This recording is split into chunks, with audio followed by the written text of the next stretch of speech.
Sebelum melanjutkan, jangan lupa subscribe dulu. Terima kasih. Bab 17, Duo Perjodohan. Hiburan cahaya bintang. Changli sangat marah di kantor. Ningxi mengikuti audisi dan mendapat peran untuk mendukung pemeran utama wanita. Mendukung pemeran utama wanita. Ning Xueluo mengerutkan kening. Bukankah dia hanya memainkan peran yang tidak relevan dalam beberapa film yang tidak diketahui? Bagaimana dia bisa punya waktu untuk mengikuti audisi pemeran utama wanita pendukung? Saya pikir itu aneh juga. Saya mengetahui beberapa hal tentang audisi kemarin untuk peran utama wanita setelah bertanya-tanya. Para juri telah bersiap untuk pergi ketika mereka melihat Ningxi secara tidak sengaja. Mereka pikir dia sempurna untuk peran itu dan memutuskannya saat itu juga. Pantas saja kamu gitu mewaspadainya. Ningxi ini memang terlalu licik. Audisi sudah berakhir tapi dia masih mampu mempengaruhi para juri. Siapa yang tahu yang mana yang dia coba kaitkan? Changli tidak berani berkata apa-apa lagi. Penampilan Ningxi adalah senjata mematikan. Dia sama sekali tidak terkejut jika salah satu juri menyukainya. Dia awalnya berencana untuk membesarkan Ningxi dengan hati-hati ketika dia mengontraknya. Siapa yang tahu bahwa tiba-tiba ada Ning Xueluo yang muncul entah dari mana. Di satu sisi ada pemula tanpa koneksi apapun. Di sisi lain adalah artis populer dengan latar belakang keluarga penting, pilihannya jelas.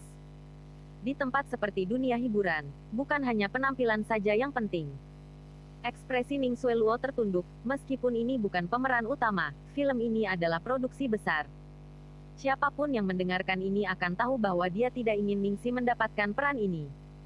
Changli sedikit gelisah, saya khawatir akan ada masalah kali ini. Perusahaan telah menginvestasikan banyak dana dalam film ini. Bos di belakang perusahaan kami pasti akan senang karena aktris wanita utama dan pendukung berasal dari perusahaan kami.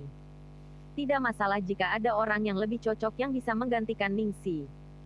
Sayang sekali tidak ada yang lulus audisi terakhir kali. Sekarang kita tidak punya alasan untuk mengeluarkan Ningxi.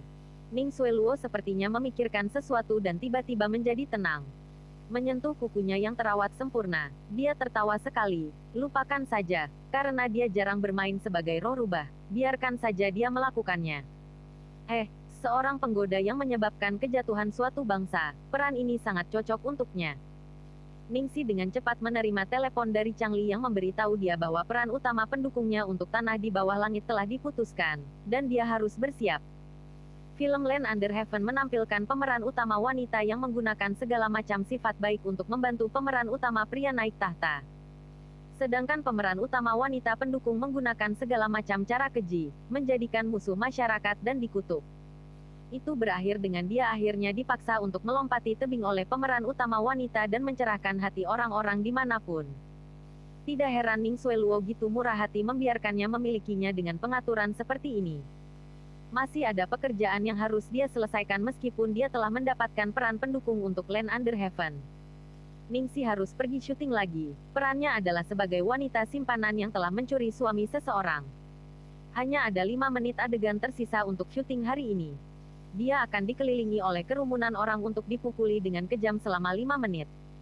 Kenyataannya, pembuatan film 5 menit itu memakan waktu 2 jam. Para aktor yang berperan sebagai penonton tidak berpengalaman dan tindakan mereka tidak sesuai dengan ekspresi mereka. Dia harus dipukuli berulang kali. Sekembalinya ke rumah, Ningxi dengan santai menyalakan TV dan berbaring di sofa dengan kelelahan. Dia merasa seperti dia telah melupakan sesuatu setelah berbaring beberapa saat. TV sedang menayangkan berita saat ini dan siluet familiar muncul di layar. Wajah yang sangat cantik, bahu lebar, pinggul sempit, kaki panjang, dan temperamen setinggi gunung. Jika bukan ayah roti kecil, Lu Tingxiao, lalu siapa lagi yang melakukannya? Lu Tingxiao sepertinya sedang menghadiri upacara penandatanganan kontrak dan berjabat tangan dengan beberapa orang asing.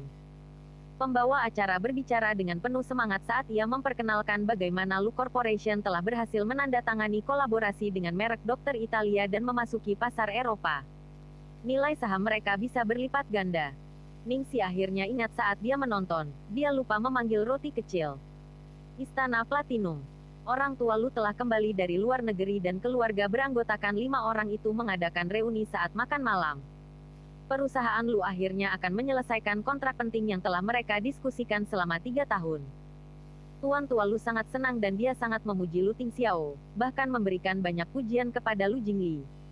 Namun, poin utamanya muncul menjelang akhir. Kata-katanya kira-kira berarti, pekerjaan itu penting, tapi cucunya yang berharga bahkan lebih penting. Tuan Tua Lu, Ting Xiao, pekerjaan itu sangat penting tapi kamu tidak boleh mengabaikan harta kecil. Kamu sudah menyelesaikan masa sibuk kerja, jadi habiskan lebih banyak waktu untuk menemani harta kecil. Nyonya Tua Lu, temukan seseorang untuk membantumu mengurus harta kecil jika kamu benar-benar tidak punya waktu. Harta kecil telah berkembang pesat, kamu juga harus mempertimbangkan masalah pribadimu. Tuan Tua Lu, ibumu benar.